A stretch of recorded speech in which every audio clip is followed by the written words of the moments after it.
What's up, madlang people? Siguro po meron sa inyong mga nagtataka o inaakalang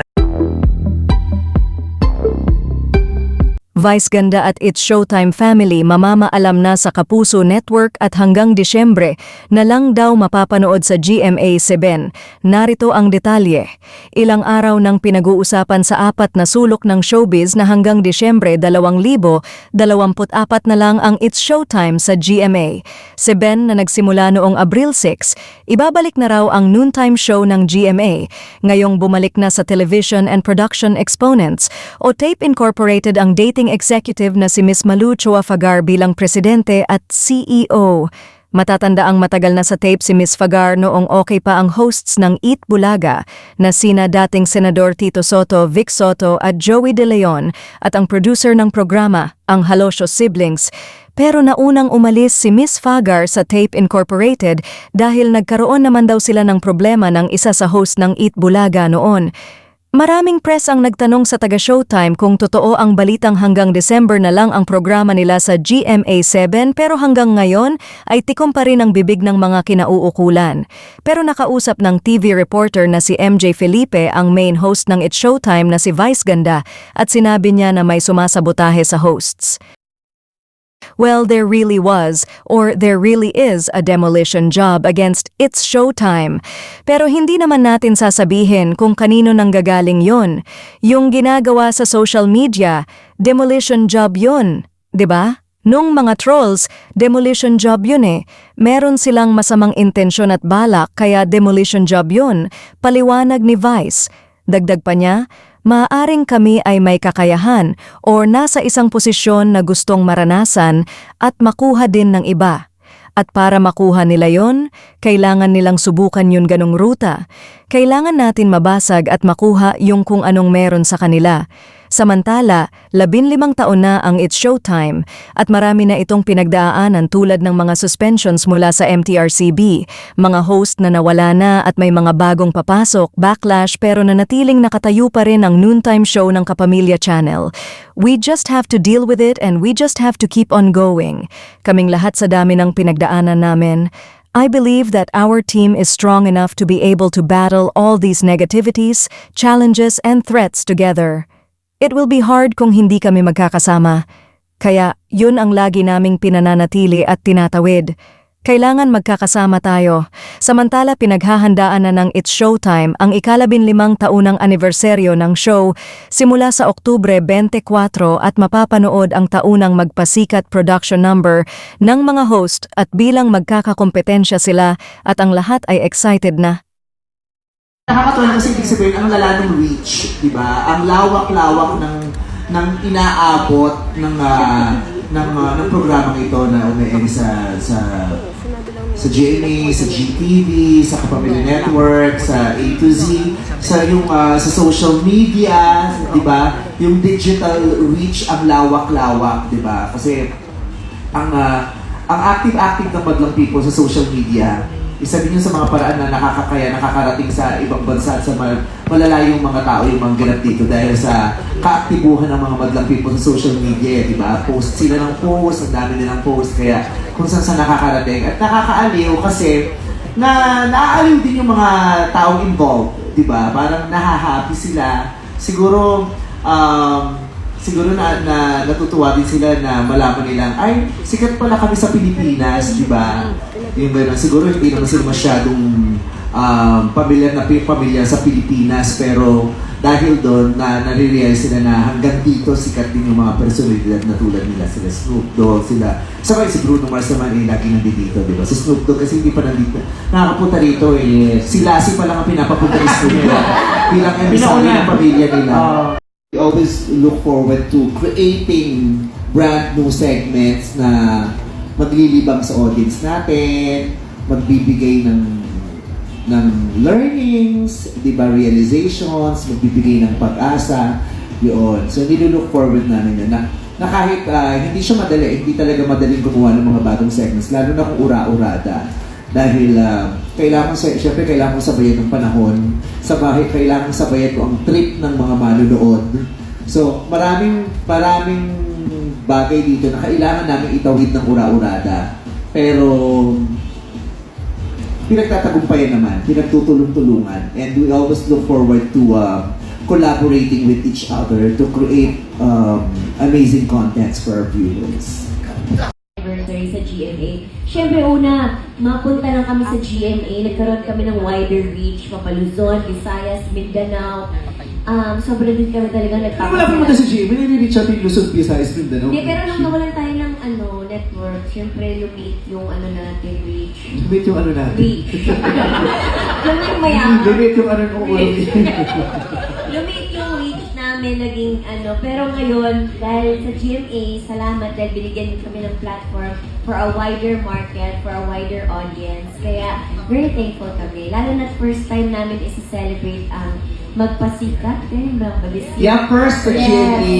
First time namin is-celebrate ang magpasikat. 15th anniversary pa kasama ang mga kapuso. Kaya, we're very happy, we're very lucky, and looking forward kami na mapanood ng lahat. Experiment na show, tapos hanggang sa umabot kami ng noontime, tapos palipat-lipat na ng channel, hanggang sa inadapt na kami ng GMA. Kaya, ang laking pagpapasalamat na feeling namin ngayong 15th year, alam din namin, naniniwala kami na magtatagal kami sa GMA. Totoo ba? Pinipressure mo. Pinipressure mo sila. Kaya natin pinaligoy tanong. Kiniklaim na natin yan. Pinipressure mo sila. Claim it. Tinanong ko lang. Porque alam mo pa December na. Kasi nga, di ba? Kaya nga binalik ko kasi yung tanong. Ito na nga. Team po yun eh, Lunes hanggang Friday. Pero kahit third choice, never ako na-experience. Kahit second, hindi po ako naka-place, pero kami ni Kuya Joe, champion pa. Kaya hindi po, talaga grabe yung saya ko. Grabe. Tsaka sobrang po ako masaya. Hindi ko akalain na ganun pala masaya pa champion ka magpasikat. So, sobrang happy. Hindi ko makalimutan. Nasa kwarto ko pa yung champion siya. Alam mo na, best friend ang pinapanalo. Kasi alam mo naman sa mga comment dito sa social media, di ba, yung mga haters, yung mga gano'n, parang wala, hindi na yan, wala na yan, hanggang dyan na lang yan. So, actually, yung mga ganyan mga mensahe, yan yung nagpamatatag sa amin. Kasi, hindi nila alam kung ano yung nabuo namin dito sa Showtime. Bawat isa dyan, kaya kami nagtagal, mahal ang pamilya to, mahal ang Showtime, kaya ginagawa yung best nila para magpatuloy kaming makapagpasaya. And para kaming alak, no? 15 years mas suwabe, mas masarap, and habang tumatagal, mas sasarap pa yan. Kaya maraming salamat sa bumuo, sa gumawa ng alak na to, ang Madlang People. Sabi ko kay Vice, you taught me how to laugh. Yung talaga ang pangit ng mukha mo katatawa. Kasi ganun yung deserve ng puso natin eh. As people, that is what we should be feeling. And huwag natin titipirin yung feeling na yun. So, nag-start ako dun sa taas. So, kitang-kita ko yung mga tao na mga Madlang People. And mahilig ako sa people watching. Nagaganon ba kayo pag lumalabas kayo? So, ako, pag galing dun, or bird's eye, nakita ko, grabe no, yung saya ng ibang tao nanonood dito, parang best day ever nila. So, sabi ko, yun yung palagi kong hinahanap every day. And siguro yun din yung nagre-reveal sa akin na, yes, papasok ako. Kasi makakita na naman ako na nagkakaroon ng best day ever. And makahawa ka kahit papano. Dito ko una naramdaman yung sinasabi nilang energy. You really feel it dito sa studio na to. So, yun, siguro yun yung nabago sa buhay ko ng Showtime. Na mulat yung mata ko on how to live life better. 9 years old pa lang ako nung nanonood na ako ng Showtime 15 years ago. So, to be a host now has really changed, the trajectory of my career din po. So, kasi nagsimula ako hindi kasi nagsimula ako as a guest, tapos naging jurado, naging host. So, parang naging parte na rin po ako ng Showtime family throughout the years. Parang lumaki na rin ako dito sa Showtime. Tsaka, ayun nga, going back to what Kuya Vong said, dati nakikilala ako ng mga bata from The Voice Kids. Ngayon, pag nakikita nila ako, it's Showtime si Kuya Darren. So, it's really a great way also to reach a wider audience. So yun. Ang Showtime kasi, hindi lang siya basta, hindi siya house. Showtime is a home. Na nandun yung iba't ibang klase ng tao. Tapos doon mo, dito kasi meron ako ditong ate, kuya, nanay, tatay. So para isa siyang malaking bahay na akala ko hanggang doon lang yung kaya ko. Pero dahil sa mga ate, kuya, nanay, tatay ko, parang ang dami pa palang pwedeng mangyari. And ang dami pa palang pwedeng matutunan. And dito ko rin natutunan na hindi ko dadalhin yung sarili kong problema sa harap ng mga tao. Pag nandito ka na sa stage na to, ang tanging gagawin mo lang ay magpasaya naman ng people. And yun yung isa sa mga natutunan ko talaga. Na ang dami nangyayari dito sa Showtime, but at the end of the day, we just want to make each and every Madlang people happy. Inspired, ganyan. Madadala namin sila sa mga emosyon namin, pero we just want to inspire and make people happy. Yun na yung kaya.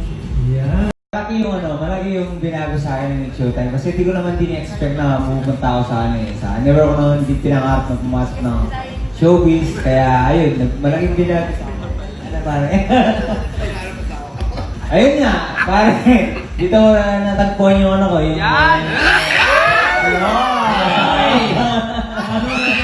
Ikaw ba naman, napipilis ako ngayon? Yes! Hindi, pero yun nga, nade-develop ko yung sarili ko, mas nakikilala ko yung sarili ko na kaya ko palang gawin to.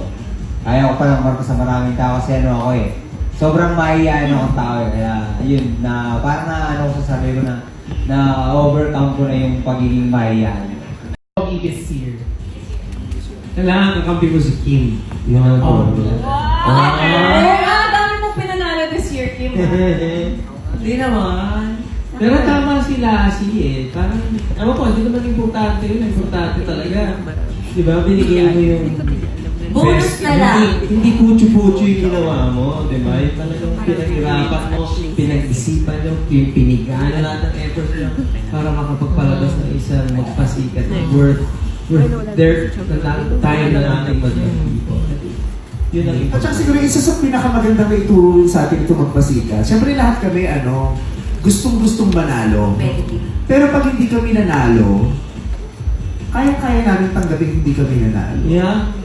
Diba kasi lalo sa mga highly competitive people, yan ang pinakamahirap tanggapin. Paano ka hindi mananalo? Paano pag hindi ka nanalo? Anong mangyayari sa'yo? Anong gagawin nitong karanasan sa'yo pag hindi ka nanalo? So, itong mga pagkakataon, parang pag nanalo kami, ang saya-saya namin. Pero pag hindi kami nanalo, ang saya pa rin namin kasi masaya kami para doon sa nanalo. At ang saya namin kasi nung pag in-announce yung winner, kahit hindi kami yung in-announce na winner, masaya kasi tapos na nakaraos at alam namin nakapagpasaya kami ng maraming.